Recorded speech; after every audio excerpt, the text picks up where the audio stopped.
Le président camerounais Paul Biya, qui se trouve actuellement en Suisse pour un séjour privé, a pris un décret qui a eu pour conséquence de placer le général de division Dambou Ezaï en deuxième section.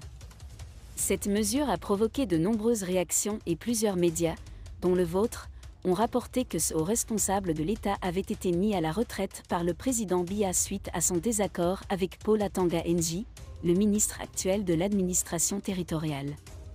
Désolé de vous interrompre, ce rapport peut contenir des commentaires soumis au choix de l'auteur. S'il vous plaît, si vous êtes nouveau sur cette chaîne, veuillez vous abonner et activer la cloche de notification. De cette façon, vous serez averti lorsque nous publierons de nouveaux rapports sur cette même chaîne. Merci. En fait, la mise en deuxième section du général de division Dambou Ezaï, qui était le premier de sa promotion à l'école militaire interarmée en 1968, n'est pas directement liée à sa vidéo dénonçant Paul Atanga Nji. Dans le cadre de l'armée, être en deuxième section signifie simplement que le général de division Dambou Ezaï n'appartient plus à l'armée active, sans être pour autant retraité. Désormais, il devra respecter le devoir de réserve comme engagement statutaire. En tant que haut gradé de l'armée camerounaise, il peut être sollicité à tout moment par le ministère de la Défense pour des missions spécifiques, telles que le renforcement du commandement militaire. Par contre, la retraite libère le militaire de ses obligations, y compris le devoir de réserve. Selon le statut des généraux, quand un général n'a plus un poste dans les forces armées, il n'est pas à la retraite. Il est affecté à la deuxième section. Cela signifie que même s'il n'a pas de fonction et qu'il est chez lui, il est mobilisable. On peut aussi le consulter. Le général peut être mis à la retraite, en cas de maladie ou de raison disciplinaire.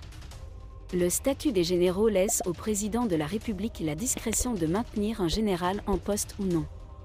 Les officiers généraux sont répartis en deux sections.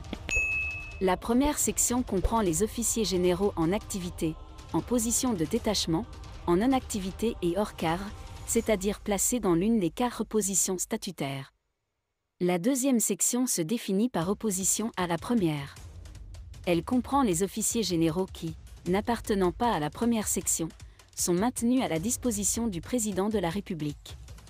Celui-ci peut les employer en fonction des besoins de l'encadrement et dans ce cas, l'officier général est replacé en première section pour une durée déterminée.